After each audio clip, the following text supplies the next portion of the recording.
The flu is a contagious viral infection that attacks your nose, throat, and lungs. It can cause fever, chills, runny nose, sore throat, cough, muscle aches, and fatigue. The flu virus is extremely small and only visible through electron microscopes.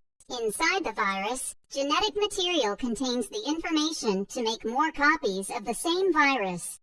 A protein shell provides a hard, protective enclosure for the genetic material as the virus travels between the people or animals it infects. An outer envelope allows the virus to infect cells by merging with the cell's outer membrane. Projecting from the envelope are spikes of protein molecules. The flu virus uses its H spikes like a key to get inside your cells. N spikes allow copies of the virus to break away from your infected cells to infect more cells. There are 17 known types of H spikes and 9 types of N spikes that scientists use to name different flu viruses, such as the virus H5N1. You get the flu by touching an object that has the flu virus on it, or through exposure to body fluids from people or animals infected with the virus. When an infected person talks, coughs, or sneezes, droplets carrying the influenza virus may land in your mouth or nose and then move into your lungs. Once inside your body, the influenza virus comes into contact with cells in your nose, throat, or lungs. The H spike on the virus inserts into a receptor molecule on your healthy cell membrane, like a key in a lock. This action allows the virus to get inside your cell. Next, the virus travels inside a sac made from your cell membrane to your cell's nucleus. Then, the viral envelope and cell membrane sac combine, allowing the viral genetic material to leave the sac and enter the nucleus. The viral genetic material hijacks the energy and materials in your cell's nucleus to make thousands of copies of itself. Some of the genetic material moves out of the nucleus, then attaches to ribosomes, which are the protein-building parts of your cell.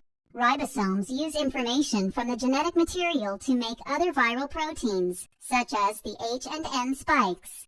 A packaging structure in your cell, called the Golgi apparatus, carries the H and N spikes in vesicles, which merge with your cell's membrane. All the parts needed to create a new virus gather just beneath your cell's membrane. Then a new virus begins to bud off from the cell's membrane. During this process, the newly created virus gets stuck on your cell's membrane when a viral H spike locks on to membrane receptors. However, the virus has a way to get around this problem. The viral N spike frees the virus by cutting it away from the receptor.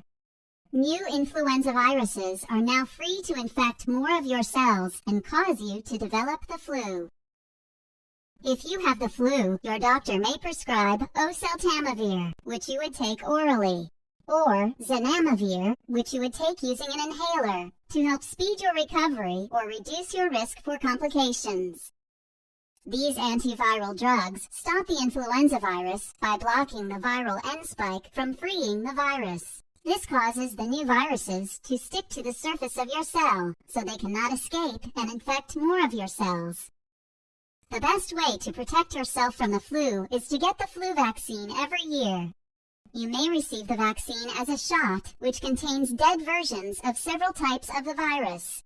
Or you may receive it as a nasal spray, which contains several types of live but very weak forms of the virus. The vaccine exposes your body to several types of the influenza virus that are too weak to cause infection, but just strong enough to stimulate an immune response. Within 2 weeks, cells in your immune system make markers called antibodies, which are specific for only the types of flu you were exposed to. The antibodies attach to each flu virus and prevent it from attaching to your cells. Antibodies are also able to attach to more than one flu virus, which causes viruses to clump together. Your immune system responds to signals from the antibodies by engulfing and destroying the clumps of viruses. Later, if you are exposed to these types of flu again, your body recognizes and destroys them, so you will not develop the flu from these same viruses. For continued protection against new flu viruses, you will need to get a flu vaccine every year.